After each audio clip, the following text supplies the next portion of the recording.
لے کے پہلو میں غم امت نادار آئے،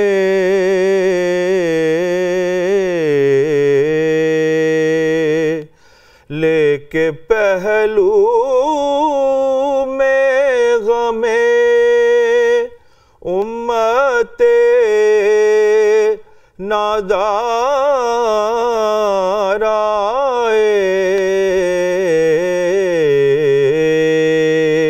امتی امتی کہتے ہوئے سرکار آئے،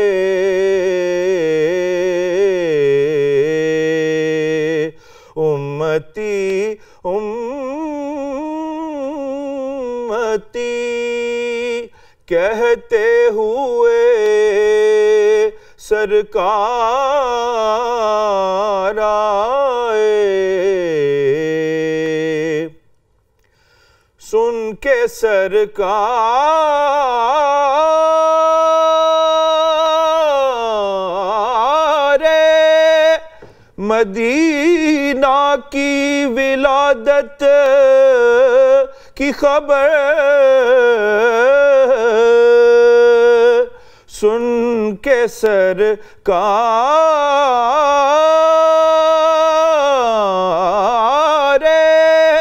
مدینہ کی ولادت کی خبر، ہر گناہ گار پکارا میرے غم خوار آئے، ہر گناہ گار پکارا میرے غم خوار آئے، فرش والوں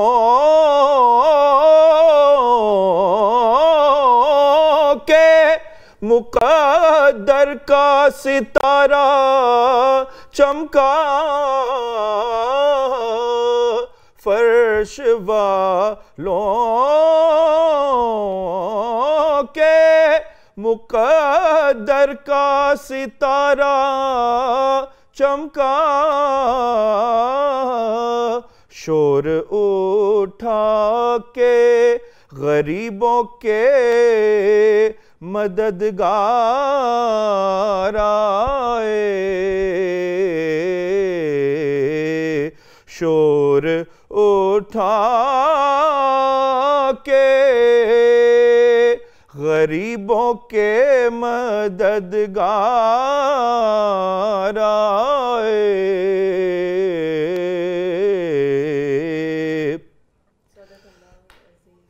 پھر کسے مانگنے کا ہوش رہے عزم، بانٹنے والا گر خود سرے بازار آئے۔ جزاک اللہ، بہت بہت خوبصورت حسیب ارشاد اعظم چشتی جو بارگاہ رسالت میں نعت رسول مقبول کا ہدیہ پیش کر رہے تھے، اور یقیناً آج 12 ربیع الاول ہے۔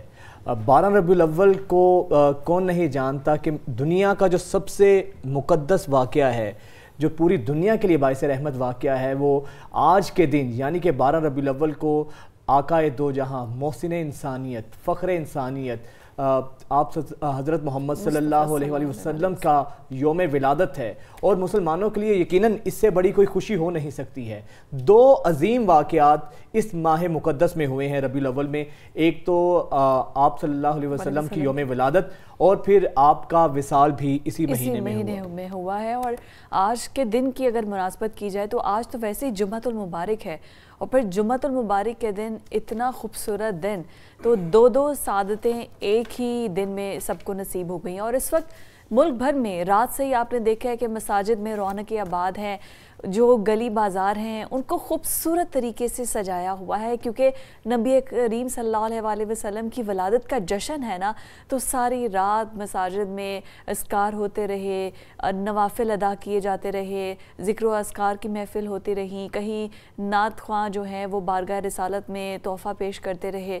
اسی طرح سے ہر طرف آپ کو دیکھیں کہ رنگینیاں، روشنیاں، مسجدوں کی رونقیں آباد ہوتی نظر آ رہی ہیں، اور خاص طور پر جو ایک ہمیں ٹریڈیشن دیکھنے کو ملتا ہے نا کہ خوبصورت طریقے سے ہمارے گلیوں بازاروں کو سجایا جاتا ہے، کیا فیسٹیوٹی ہوتی ہے۔ اور پوری دنیا بھر میں فرزندان اسلام جو آقا کا یوم ولادت ہے وہ اسی طرح مذہبی جوش و خروش کے ساتھ مناتے ہیں، اور منانا بھی چاہیے، کیونکہ آپ صلی اللہ علیہ وسلم کی بعثت کے بعد اس سے پہلے ہم نے دیکھا کہ جب آپ دنیا میں تشریف نہیں لائے تھے تو اس سے پہلے جو عالم عرب تھا وہ جہالت کے گھٹا ٹوپ اندھیروں میں ڈوبا ہوا تھا، ظلم و ستم کا راج تھا، فحاشی اوریانی اپنے عروج پر تھی، بیٹیوں کو زندہ درگور کر دیا جاتا تھا، بہنوں کو وراثت میں حق نہیں دیا جاتا تھا، ہر طرح سے ایک انسانیت کے حوالے سے جو ظلم و ستم تھے وہ اپنی جگہ پر موجود تھے۔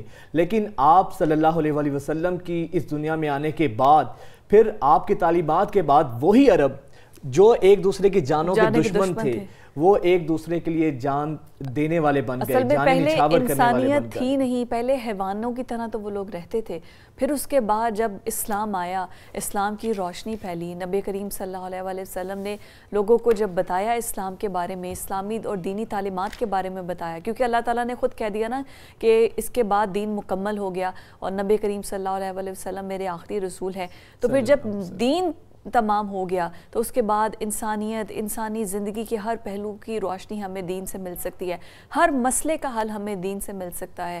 تو پھر جو وہی اہل عرب تھے، اس کے بعد اسلام آنے کے بعد وہ کہتے ہیں ریولوشن آیا، اور پھر اس کے بعد انسانیت کی طرف ہم آئے۔ بے شک، اور دنیا کا کوئی ایسا نقطہ نہیں ہے، کوئی ایسی چیز نہیں ہے کہ جس کے بارے میں آپ صلی اللہ علیہ وسلم کی تعلیمات سے ہم روشنی نہ کشید کرتے ہوں۔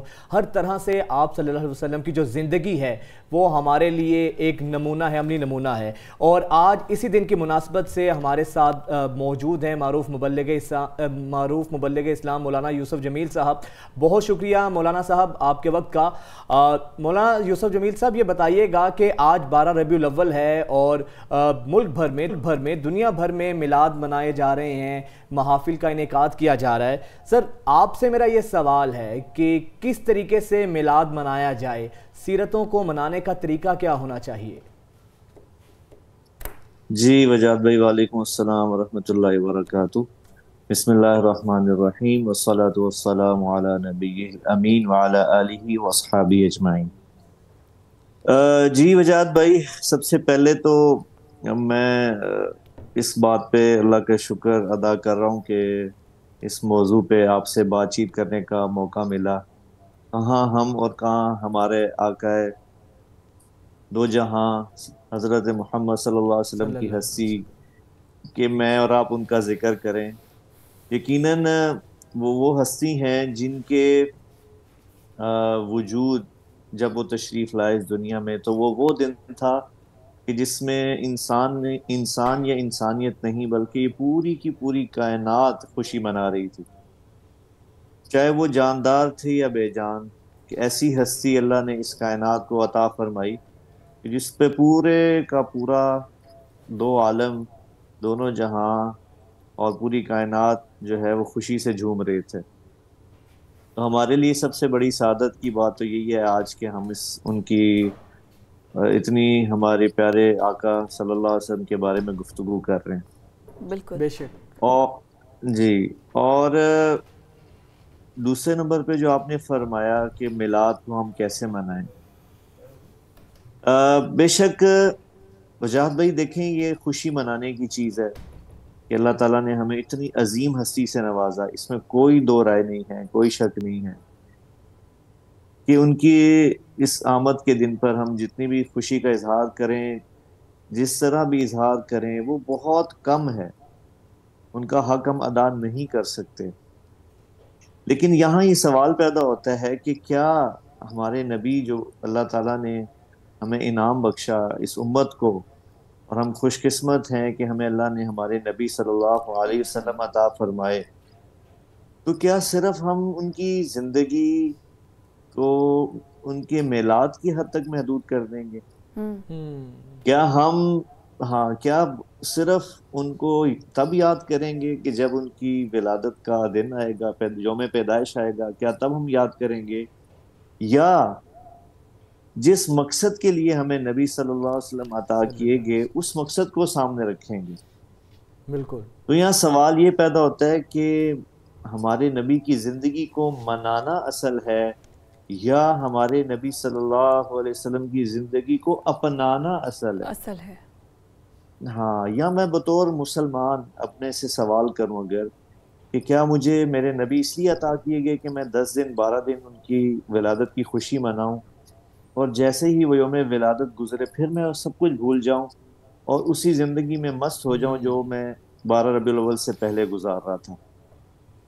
تو وجاہت بھائی یہاں ایک ہی سوال، ایک ہی بات جو قرآن پکار کے کہہ رہا ہے، جو اللہ نے کہا کہ، اور جو جس کے لیے میرے نبی خود تشریف لائے، کہ ان کی زندگی کو اپنانا اصل ہے، منانا اصل نہیں ہے۔ ہاں منائیں، ضرور منائیں، لیکن اس کو اپنائیں۔ آج بڑی بدقسمتی یہ ہے کہ ہم لوگ دیکھیں، ایک میں بات عرض کروں گا یہاں پہ، ہم لوگ کہتے ہیں نا جی ہمارے نبی کا لائف سٹائل، یہ دینی لائف سٹائل ہے جی، یہ مذہبی لائف سٹائل ہے۔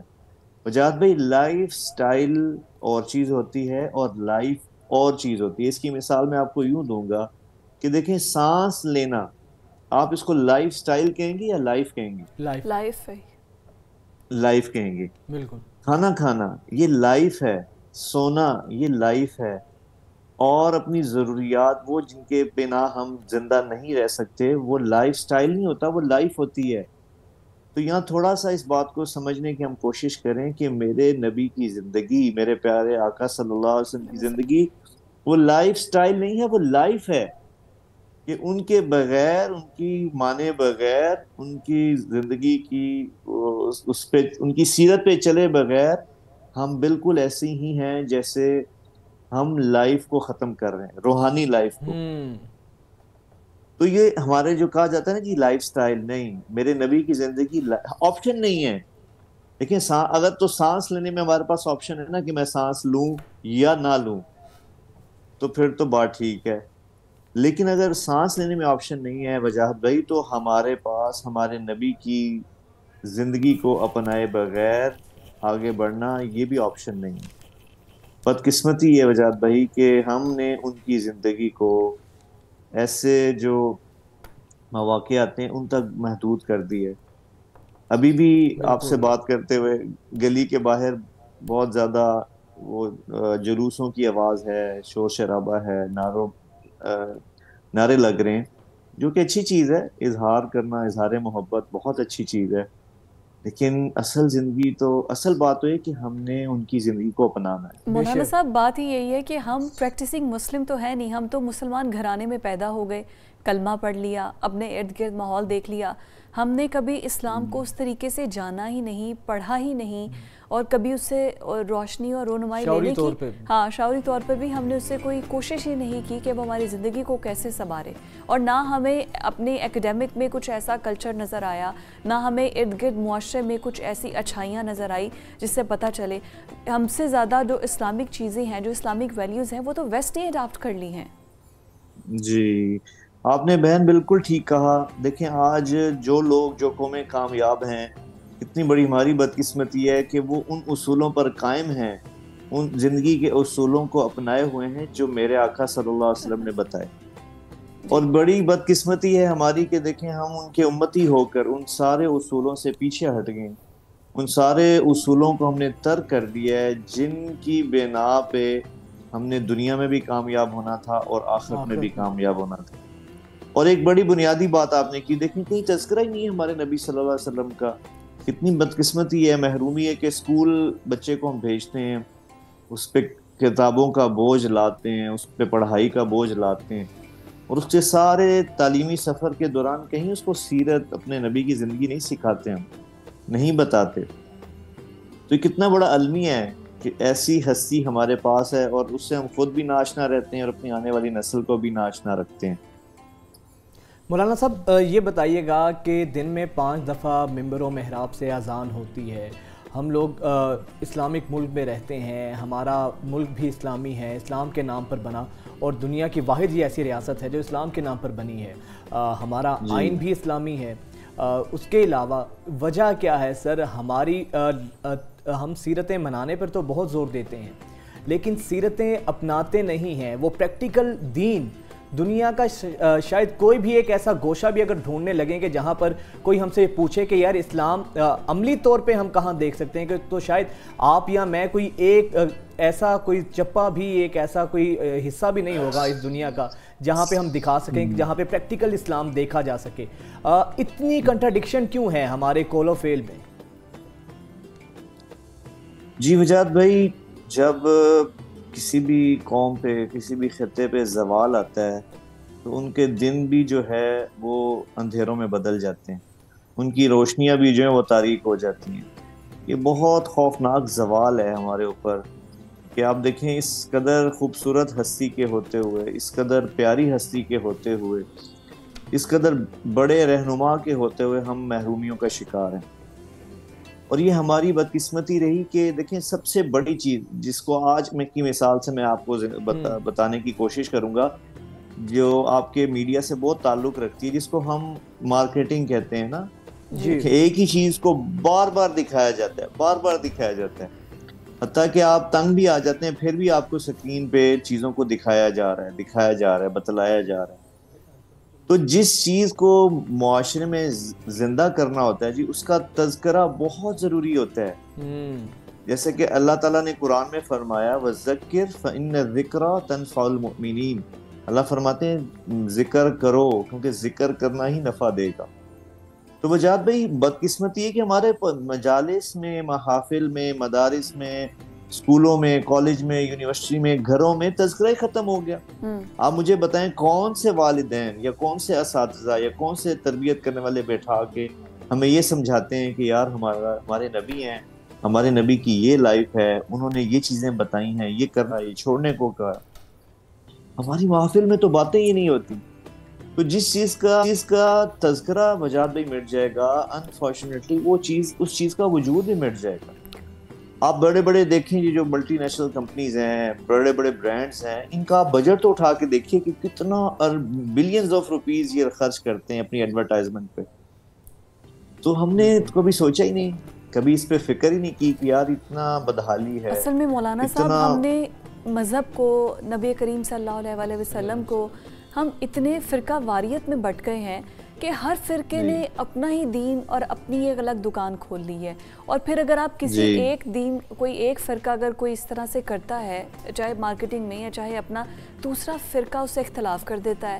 ایک فتویٰ کوئی لے کر آتا ہے، دوسرا فتویٰ کہیں سے آ جاتا ہے.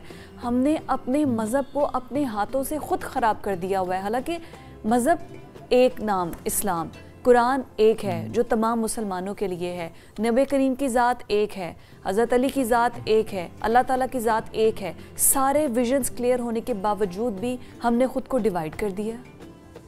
جی میں عرض کر رہا ہوں کہ یہ بہت بڑی بدقسمتی ہے ہماری کہ اتنا ہمارے پاس، جیسے آپ نے کہا کہ ہمارا ایک اللہ، دیکھیں ایک نبی صلی اللہ علیہ وسلم، ایک قرآن ہمارے پاس، ان سب کے ہوتے ہم اتنے ڈیوائیڈ ہیں کہ اب تو ہم کتنے ڈیوائیڈ ہیں ہم گن بھی نہیں سکتے کہ کتنی دفعہ ہم ڈیوائیڈ ہو کے.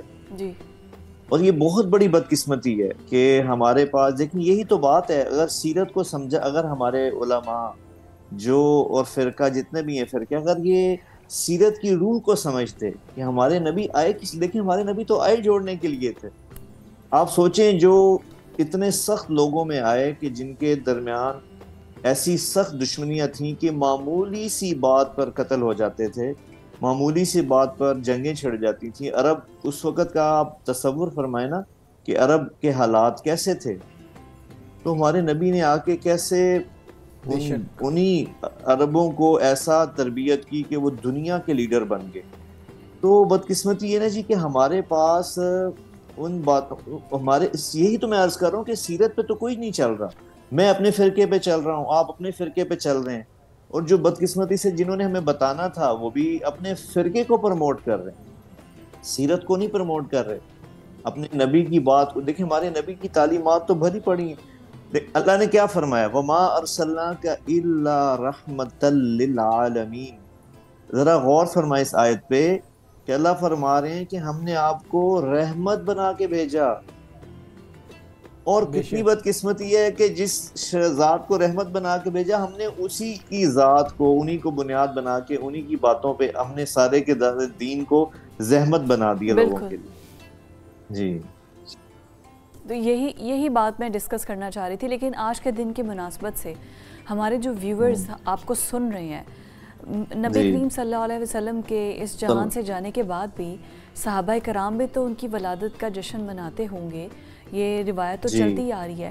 تو اگر میں آپ کو ہسٹری میں پیچھے لے کے جاؤں تو ہمیں اس طرح سے گائیڈ کیجئے کہ اصل طریقہ ہے کیا, کس طرح سے صحابہ کرام کے دور میں ملتا ہے یہ روایت کہ وہ کس طرح سے نبی کریم صلی اللہ علیہ وسلم کی ولادت کا دن جو تھے وہ مناتے تھے. جی بہن دیکھیں, میں معذرت کے ساتھ ہی عرض کرنا چاہوں گا کہ یہ جو آج شکل بن گئی ہے یوم ولادت کو منانے کی, بڑی معذرت کے ساتھ کہنا پڑتا ہے ایسی شکل ماضی میں یا ہمیں جو صحابہ سے نہیں ملتی. ان میں بہت سی چیزیں ایسی ہیں جن کو ہم میں کہنا ہے میں تھوڑا سا ہچکچاؤں گا, لیکن ان کا تعلق عین دین سے نہیں ہے. صحابہ نے دیکھیں, صحابہ کیا تو ہر دن 12 ربیع الاول ہوتا تھا. کیونکہ وہ میرے نبی کی زندگی کو جی رہے تھے, انہوں نے اس زندگی کو, اب ان کے لیے فرق ختم ہو گیا تھا کہ یار آج 12 ربیع الاول ہے جشن مناؤ, اور اب 12 ربیع الاول نہیں ہے تو عام انسان بن جاؤ اور اس سے ہٹ جاؤ. ان کی زندگی بہن صبح سے شام تک, شام سے صبح تک, دن میں اور رات میں وہ سیرت پہ چلتے تھے, اور وہ یہی ان کا جشن تھا. اور اگر یہی میں آپ سے سوال کرنا چاہ رہا تھا کہ جس طرح فضا نے بھی پوچھا ہے, اب کس طریقے سے جو ہم اب کا 12 ربیع الاول جس طریقے سے ہم دیکھتے ہیں کہ میلاد منایا جاتا ہے, اور میلاد کے نام پہ کتنی خرافات ہمیں دیکھنے کو ملتی ہیں جن کا دین سے دور دور تک تعلق نہیں ہے. ہلڑ بازیاں ہوتی ہیں, پھر سڑکوں پر جس طریقے سے کیا کچھ نہیں ہوتا, آپ کے ہمارے سامنے باجے بجائے جاتے ہیں, اور پھر بعض جگہوں پہ تو باقاعدہ میوزک لگایا جاتا ہے, ہولیے بدلے جاتے ہیں. تو سر اس کے حوالے سے بتائیے گا, اس میں کہیں نہ کہیں جو ہمارا دینی طبقہ ہے وہ بھی تو کہیں نہ کہیں اس کا قصوروار ہے کہ ہماری نوجوان نسل کو یہ ہم بتا ہی نہیں سکے کہ ہمیں سیرت تو اپنانی تو کیا ہے, ہمیں منانے کا بھی طریقہ نہیں ہے. ہم مناتے ہیں تو وہ بھی منانے کے نام پہ ہم نئی نئی خرافات پیدا کرتے ہیں, نئی نئی ہم چیزیں پیدا کرتے ہیں. بجاد بھائی بالکل, میں دیکھیں چونکہ میں بھی اسی طبقے سے ہوں جن پہ لوگ ٹرسٹ کرتے ہیں, جن کو لوگ سنتے ہیں, جن کو ہمارے جیسوں کو لوگ علماء کہتے ہیں. یہ بہت بڑا قصور ہمارا ہے, بہت بڑا قصور کہ ہم نے اپنے امت کو, اپنے مسلمان بھائیوں کو گائیڈ ہی نہیں کیا کہ اس طرح کا. دیکھیں میں ایک بات آپ سے عرض کرتا ہوں کہ اگر کسی سے مجھے تعلق ہے, محبت ہے, تو مجھے اس سے زیادہ محبت کا اظہار ہو نہیں سکتا کہ میں اس کی بات ماننا شروع کر دوں. مثال کے طور پہ مجھے اپنے والدین سے محبت ہے, اب میں ان کی اطاعت کروں, ان کی بات مانوں گا تو پتہ لگے گا مجھے میرے ماں باپ سے محبت ہے. ادروائز میں آؤں اور اپنے کمرے میں جاؤں والدین کے اور کہوں, اور بہت اونچی نعرے بازی شروع کر دوں اور کہوں میرے اماں ابا زندہ باد, میری والدہ زندہ باد, اور میرے والد زندہ باد, اور وہ کوئی کام کہے کام آپ مانے نہ, بات ان کی مانے نہ. جی, اور ایک گلاس پانی جو سامنے ٹیبل پہ پڑا ہے وہ میں ان کو اٹھا کے نہیں دوں تو مجھے کون کہے گا کہ میں ان سے محبت کرتا ہوں. وجاہت بھائی, محبت جو ہے وہ اطاعت پہ لے کے آتی ہے. حقیقی محبت اطاعت کا سبب ہے. ہم اپنے نبی کی اطاعت میں آ جائیں, میلاد بنانے کی ضرورت ہی نہیں رہے گی. مجھے میرے نبی کا, جب قیامت کے دن میرے نبی کا سامنا ہوگا, میرے نبی مجھ سے یہ نہیں پوچھیں گے کہ بھئی تم نے کتنے میلاد منائے. ان کا جب سامنا ہوگا تو میں تو شرمندہ سر جھکاؤں گا کہ یا رسول اللہ میلاد تو بہت منائے لیکن آپ کی بات نہیں مانی. اس سے بڑی میرے لیے شرمندگی اور حسرت کیا ہوگی. تو ہمیں اس چیز پہ واپس آنا ہے. محبت از اکول ٹو اطاعت، سچی اطاعت. جی بالکل. لاسٹلی یہ بتا دیجئے گا کہ اب جو حالات ملک کے چل رہے ہیں وہ بھی چیزیں آپ کے سامنے ہیں، اور پھر ہم ہر سال میلاد مناتے ہیں، تو مولانا صاحب یہ بھی کیا ٹھیک ہے کہ ایک ہی دن تک ہم اپنے آپ کو باؤنڈ کر لیں؟ جس طرح آپ نے کہا کہ مسلمان کے لیے، ایک مومن کے لیے تو ہر دن 12 ربیع الاول ہوتا ہے، چاہے وہ جمادی الثانی ہو، چاہے وہ محرم الحرام ہو، چاہے وہ رمضان المبارک کا مہینہ ہو، تو مومن کے لیے تو ہر دن 12 ربیع الاول ہے. کیوں؟ اس کا تعلق تو ہمارے نبی کریم صلی اللہ علیہ وسلم کی سیرت سے ہے. تو ہم نے تو اس تمام چیز کو رسماً بس ایک دن تک محدود کر دیا ہے، اس کے بعد ہماری لائف مکمل طور پر اس کے اپوزٹ ہے. جی جاد بھائی، میں دیکھیں ایک چھوٹی سی عرض کروں گا. آپ نے ملکی حالات کی بات کی. ہم دیکھیں کوئی تو سٹارٹنگ پوائنٹ ہونا چاہیے نا کہ میں اپنے نبی کی اطاعت میں آ جاؤں. کوئی سٹارٹنگ پوائنٹ ہونا چاہیے. دیکھیں اگر میں ایک دم کہوں کہ میں آج ہی سارے کے سارے اپنے نبی کو فالو کرنا شروع کر دوں تو یہ بھی مشکل ہے، چونکہ ہم عادی نہیں رہے ان کو فالو کرنے کے. تو میں آپ سے نا اس موقع پہ سٹارٹنگ پوائنٹ عرض کر دیتا ہوں مختصراً کہ دیکھیں ہمارے نبی جب نبی نہیں تھے تو وہ کن 2 کوالٹیز کی وجہ سے جانے جاتے تھے؟ صادق اور امین، سچے اور امانت دار. تو میں وجاہت بھائی اللہ کی قسم کھا کے کہہ سکتا ہوں، جو سارے جہانوں کا پالنے والا ہے، جو رب العالمین ہے، کہ آج جو بھی حالات ہیں ہمارے امت کے، ملک کے، معاشرت کے، معیشت کے، میرے نبی کی یہ 2 بنیادی کوالٹیز اگر ہمارے معاشرے میں، ملک میں زندہ ہو جائیں کہ ہم آج یہ تہیہ کر لیں کہ اس 12 ربیع الاول پہ میں آج کے بعد سچ بولوں گا اور آج کے بعد امانت داری سے چلوں گا. میں جس شعبے میں بھی ہوں، میں جس زندگی کے شعبے سے تعلق رکھتا ہوں، تو اللہ کی قسم آپ دیکھیے گا ہمارا معاشرہ، ہمارا ملک، ہمارا معاشرہ بہت ترقی کرے گا، بہت بدلاؤ آئے گا، ترقی کر جائے گا. بالکل ٹھیک ہے، اور یہی تو ہمارا دین ہمیں سکھاتا ہے. بہت بہت شکریہ مولانا یوسف جمیل صاحب ہمارے پروگرام میں موجود تھے، اور کہ 12 ربیع الاول کی مناسبت سے ہمیں سیرت نبی پر کس طرح سے عمل کرنا چاہیے ہے، صرف جشن منا لینا کافی نہیں ہے. اسی پر مزید آگے چل کر بھی بات کریں گے آفٹر دس بریک.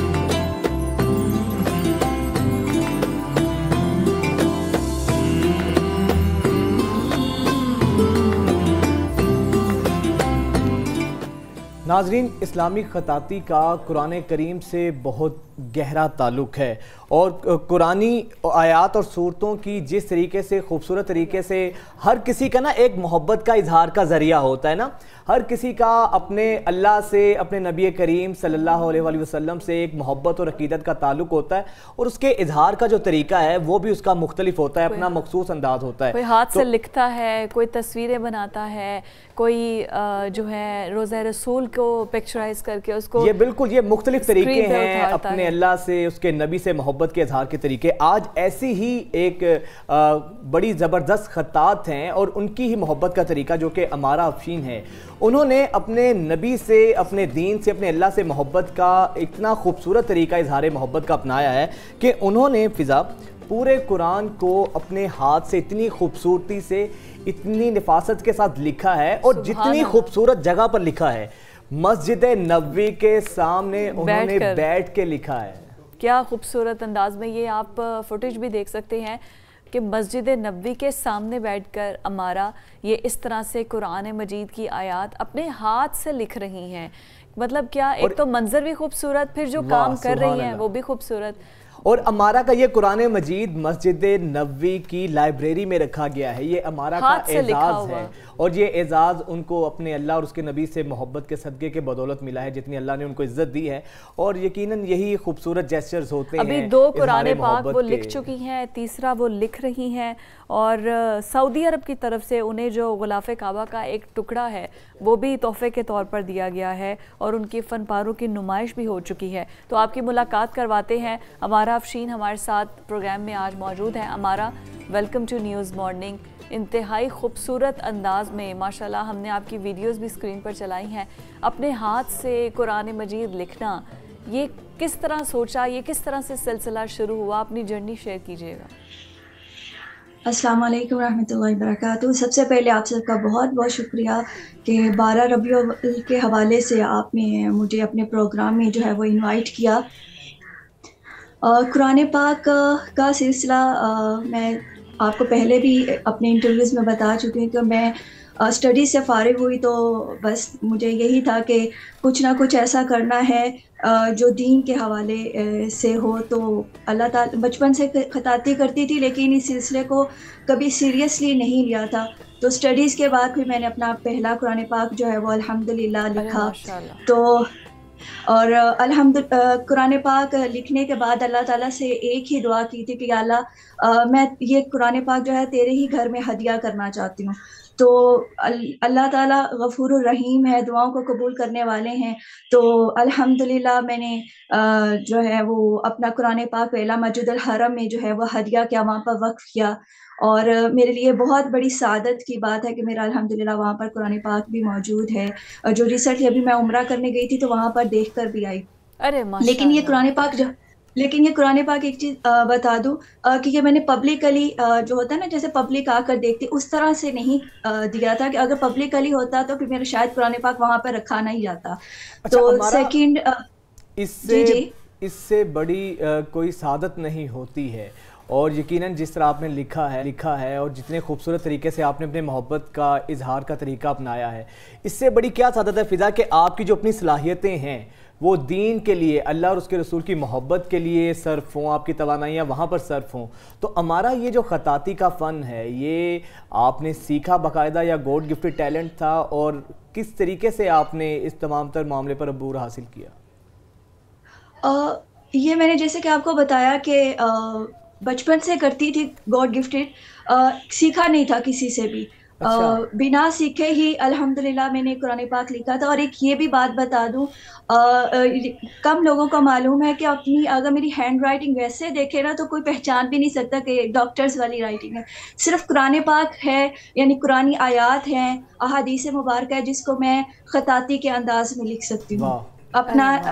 اور اس کے علاوہ اگر میں کچھ لکھنا چاہوں تو وہ مجھ سے لکھا ہی نہیں جاتا۔ وہ رائٹنگ آپ یہ سمجھ لیں جیسے ڈاکٹرز والی رائٹنگ ہوتی ہے، اس سے بھی گئی گزری ہے کہ رائٹنگ میں نہیں آپ سے کچھ بھی لکھا جاتا، لیکن جب آپ اس طرح سے قرآنی آیات وہ پھر آپ اپنے پورے دل سے لکھتی ہیں، آپ اپنے پورے دل سے لکھتی ہیں، پورے جوش جذبے سے، اور پھر جب آپ اتنا نیک کام کر رہے ہوں تو اللہ کی رحمت کیوں نہیں نازل ہوگی، پھر وہ خود بخود آپ کے ہاتھ چل پڑتے ہیں۔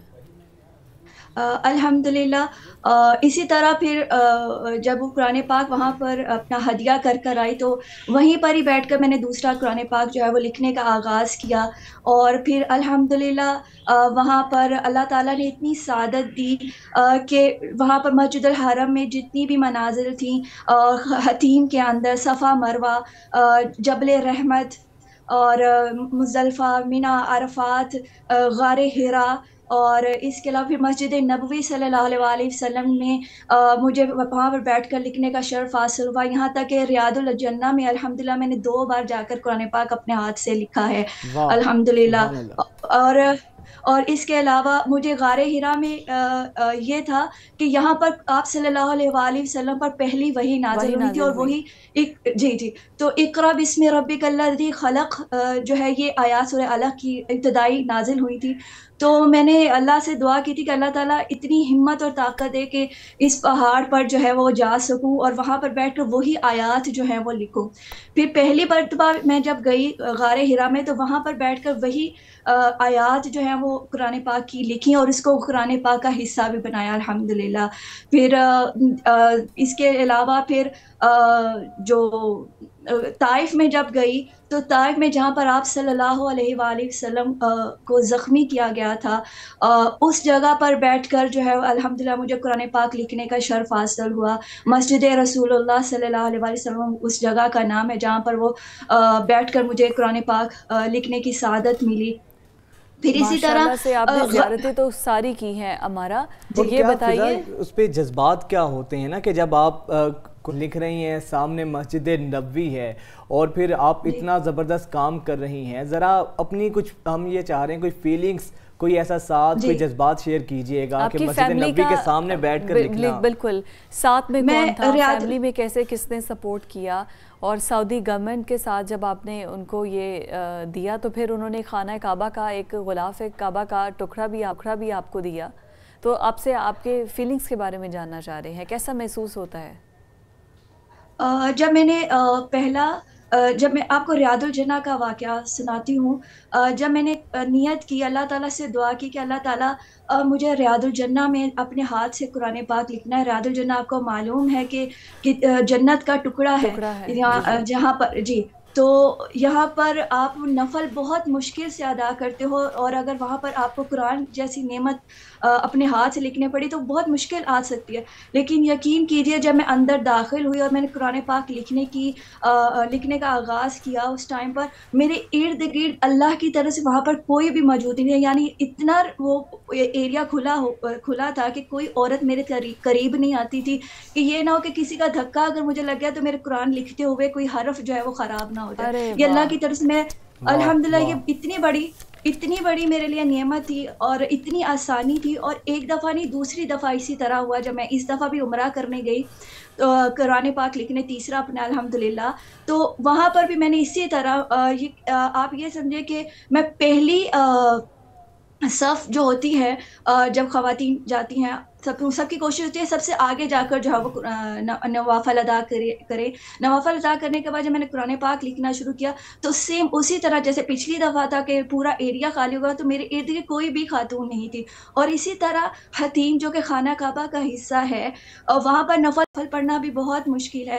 تو الحمدللہ اسی طرح جب میں حتیم میں قرآن پاک لکھ رہی تھی تو میں نے وہیں پر, میرا ارد گرد اتنا پرسکون تھا کہ کسی جگہ سے مجھے نہ کوئی دھکا لگا, نہ کوئی پریشانی کا آسانی, جب تک میں خود نہیں اٹھی مجھے وہاں سے اٹھایا نہیں گیا. یہ اللہ کی طرف سے تھا کہ جب آپ اللہ سے اور اللہ کے نبی صلی اللہ علیہ وآلہ وسلم کے راستے پر چلتے ہو اور قرآن کے ساتھ اپنا ناطہ جو ہے وہ بناتے تو پھر اللہ تعالیٰ آپ پر اپنی رحمتوں کے دروازے کھولتے ہیں. بالکل, جہاں تک آپ نے, اور ایسا ہی ہوتا ہے ہمارا, بے شک رحمتوں کے دروازے ایسے ہی کھلتے ہیں.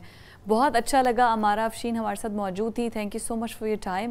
اور کیا خوبصورت انداز میں اپنے ہاتھوں سے وہ قرآن مجید کو لکھتی ہیں, اور یہ اب تیسرا قرآن پاک انہوں نے شروع کیا ہوا ہے. تو باقی اللہ تعالیٰ کی پھر ایسے لوگوں پر کتنا خوبصورت انداز محبت ہے ہمارا کا اپنے نبی سے, اپنے اللہ سے, اپنے دین سے. تو اللہ تعالیٰ مزید ان کی صلاحیتوں کو نکھارے, چار چاند لگائے. ہمارے ساتھ حسیب ارشاد اعظم چشتی صاحب بھی معروف نعت کا ہمارے ساتھ موجود ہیں. حسیب بھائی, نعت تو آپ کی سنیں گے, ذرا اپنے بارے میں بھی بتائیے گا آپ کہ جس طرح ہم بات کر رہے ہیں کہ آج 12 ربیع الاول ہے, مسلمانوں کے لیے آج بہت خوشی کا دن ہے, اور ہر کسی کا اپنا اظہار محبت کا انداز ہوتا ہے, اپنا طریقہ ہوتا ہے. آپ کس طریقے سے مناتے ہیں, اور آپ کی جو اللہ تعالیٰ نے ماشاءاللہ اتنی خوبصورت آواز دی ہے, اس کو آپ بڑے خوبصورت کلام بھی آپ خود ہی لکھتے ہیں جو نعت رسول مقبول؟ جی, سب سے بڑا تعارف جو میرا ہے وہ میرے بزرگوں کا ایک حوالہ ہے. مطلب میرے جو دادا وہ بہت بڑے نعت گو شاعر تھے, اور انہی کا کلام میں نے پہلے بھی پیش کیا, اور انہی کا انداز تھا, اور کوشش ہوتی ہے کہ انہی کے انداز کو لے کے چلوں, میں انہی کے انداز کو پروموٹ کروں. تو الحمدللہ اللہ تعالیٰ نے یہ بہت ایک انعام سے نوازا ہے ہمارے پورے خاندان کو. پوری فیملی جو ہے وہ اب ربیع الاول کا آغاز ہے تو میرے گھر میں والدہ میری سسٹرز وہ سب نعت خواں ہیں. ارے ماشاءاللہ. اور وہ محافل میں, خواتین کی محافل میں جاتی ہیں, اور الحمدللہ پوری فیملی ہم سرکار کا ذکر کرتے رہتے ہیں, ہر وقت ذکر چلتا رہتا ہے گھر میں. یہ تو بڑی خوبصورت بات ہے کہ پوری فیملی. تو آگے اس لیگیسی کو کیا آگے بھی جنریشن ٹو جنریشن آپ لے کر جائیں گے؟ وہ تو میرے دادا جی نے مطلب ایسا کام کیا ہے, وہ چھوڑ کے گئے ہیں ہمارے لیے, اور دعا دے کے گئے تھے کہ یہ سلسلہ جو ہے وہ تا قیامت جاری رہے گا, کہ میری نسلیں جو ہیں وہ نبی پاک کا ذکر کریں گی. حسان پاکستان محمد اعظم چشتی صاحب, اور اللہ تعالیٰ نے ان کی یہ دعا قبول بھی کی ہے. آپ کی یعنی کہ 3rd جنریشن ہے آپ جو ماشاءاللہ ان کی اس لیگیسی کو لے کے آگے چل رہے ہیں. حسیب بھائی, ابھی کوئی خوبصورت نعتیہ کلام بارگاہ رسالت میں پیش؟ جی ضرور. ایک دادا جی کا ہی کلام ہے, وہ میں پیش کرتا ہوں.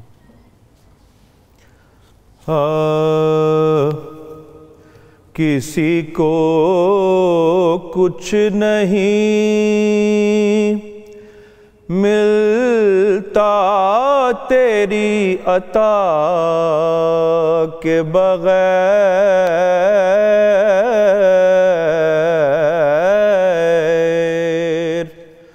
خدا بھی کچھ نہیں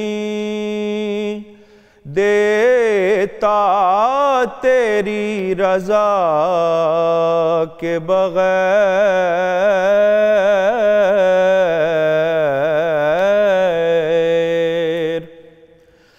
کہو گدا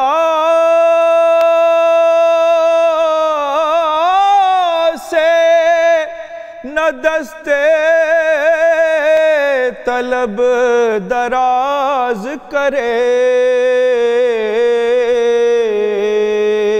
کہو گدا سے نہ دست طلب دراز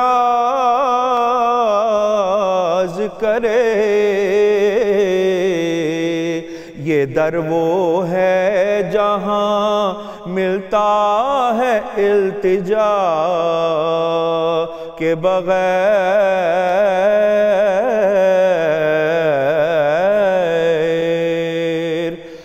میں جانتا ہوں انہیں در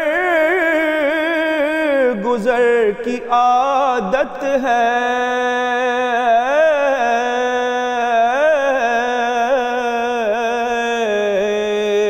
میں جانتا ہوں انہیں درگزر کی عادت ہے، وہ بخش دیں گے مجھے بھی کسی سزا کے بغیر، وہ بخش دیں گے مجھے بھی کسی سزا کے بغیر۔ اور نماز میں نہیں شامل اگر سرور حضور، تو جان لو کہ یہ کشتی ہے ناخدا کے بغیر۔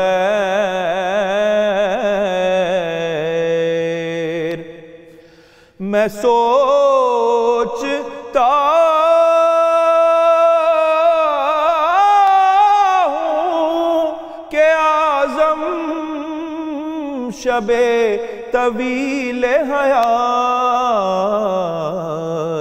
کٹے گی کیسے کسی درد آشنا کے بغیر، کٹے گی کیسے کسی درد آشنا کے بغیر۔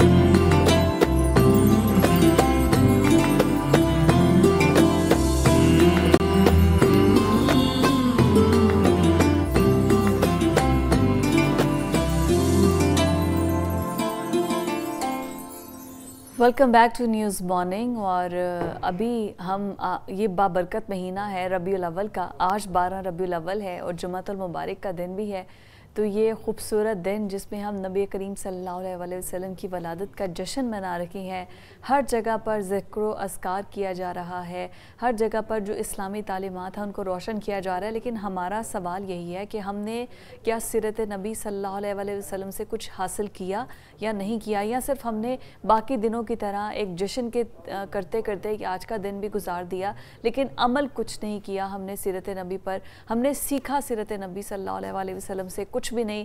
ہم میں ابھی بھی جھوٹ بولنے کی عادت موجود ہے.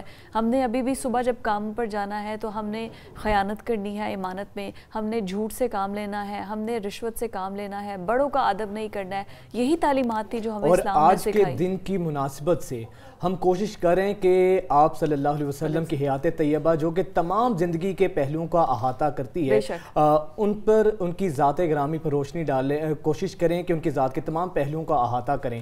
آپ صلی اللہ علیہ وسلم بطور قائد, بطور مربی, بطور لیڈر ان کا کردار کیا تھا, اور بطور ایک سیاسی رہنما بھی ان کی کیا اس حوالے سے اچیومنٹ تھی, اور کس طریقے سے انہوں نے اپنی ذات کو ایک کامل نمونے کے طور پر پیش کیا. اسی پر بات کرنے کے لیے مرکزی رہنما جماعت اسلامی ڈاکٹر فرید احمد پراچا صاحب آج ہمارے ساتھ اسٹوڈیو میں موجود ہیں.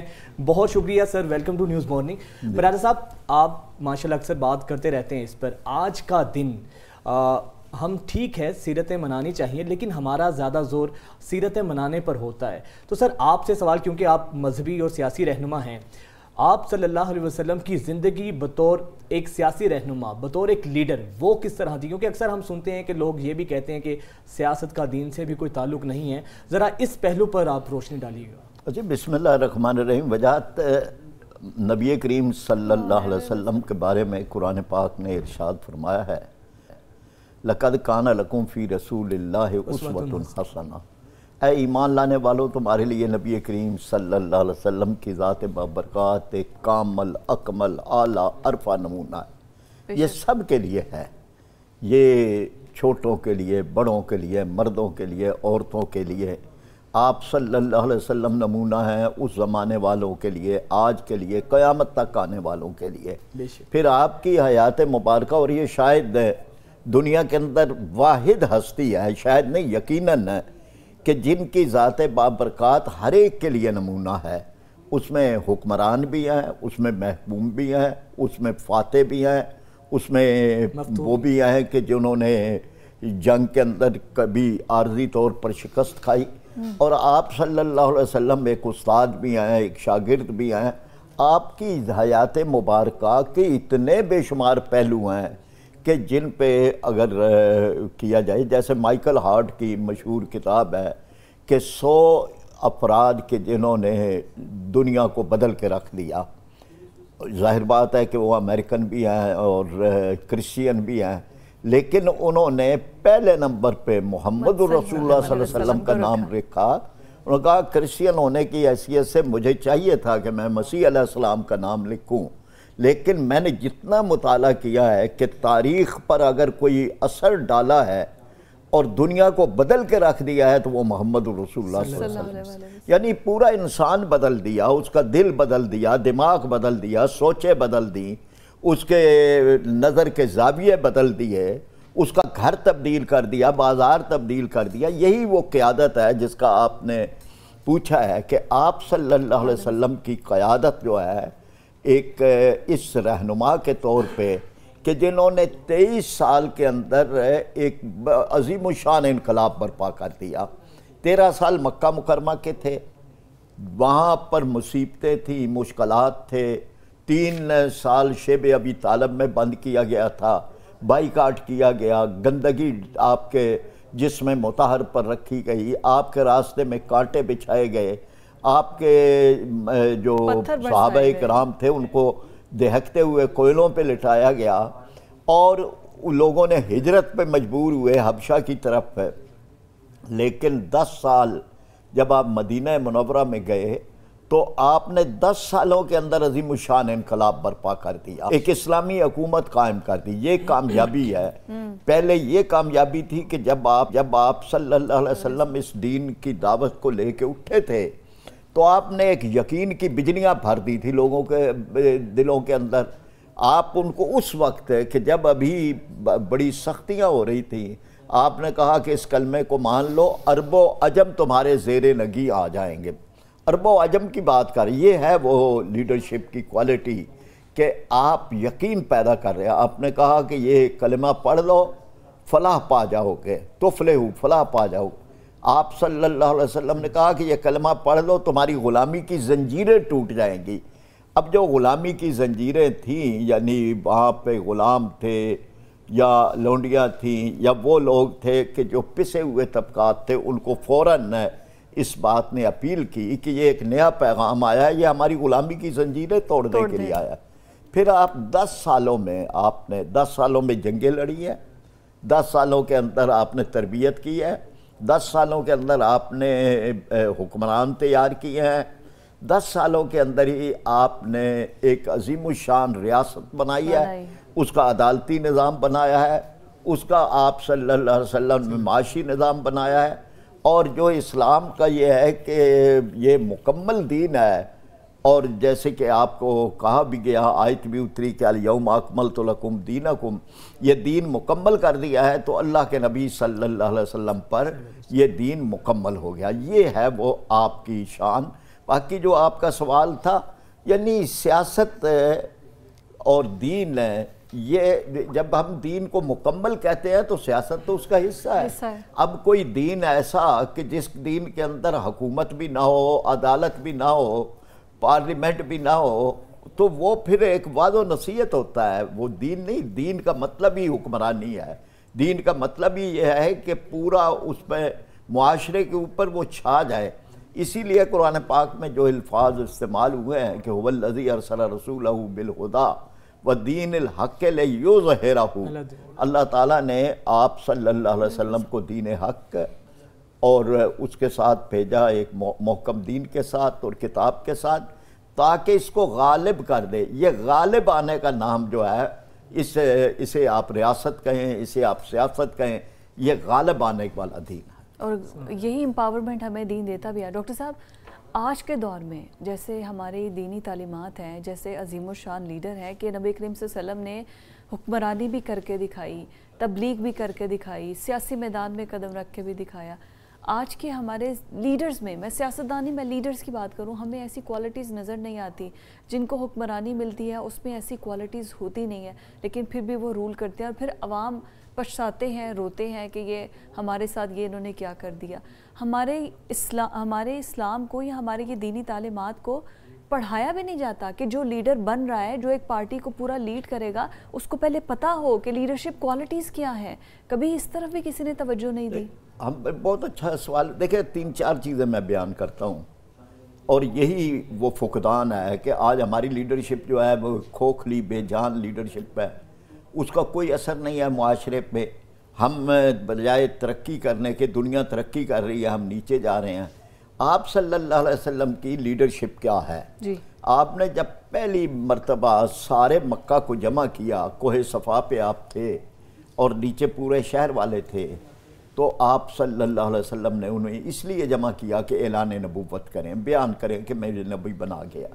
لیکن اعلان نبوت سے پہلے آپ صلی اللہ علیہ وسلم نے اپنی کتاب زندگی سامنے رکھ دی اور سوال کیا ان سے کہ اے میرے شہر کے لوگوں، لقد لبثت فیکم عمری، میں نے ایک عمر تمہارے درمیان گزاری ہے، حل وجدتمونی صادقا او کاذبا، بتاؤ مجھے سچا پایا ہے یا جھوٹا۔ یہ وہ گواہی ہے، یعنی معاشرے کے سچے ترین انسان کو سارا شہر کہہ رہا ہے کہ جربنا کا مرارا وجدنا کا صادقا وامینا، اے عبداللہ کے در یتیم اور آمنہ کے لال، ہم تو ہر مرتبہ آزماتے رہے ہیں اور ہمیشہ آپ کو صادق و امین ہی پائے۔ تو چنانچہ یہ کوالٹی کسی لیڈرشپ کے اندر اہم ترین صادق اور امین ہونا ہمارے کانسٹیٹیوشن میں بھی ہے، لیکن کانسٹیٹیوشن میں ہی ہے، عمل میں نہیں ہے۔ تو یہ کوالٹی ہے۔ پھر آپ صلی اللہ علیہ وسلم کی یہ کوالٹی ہے کہ آپ انتہائی جرأت مند ہیں۔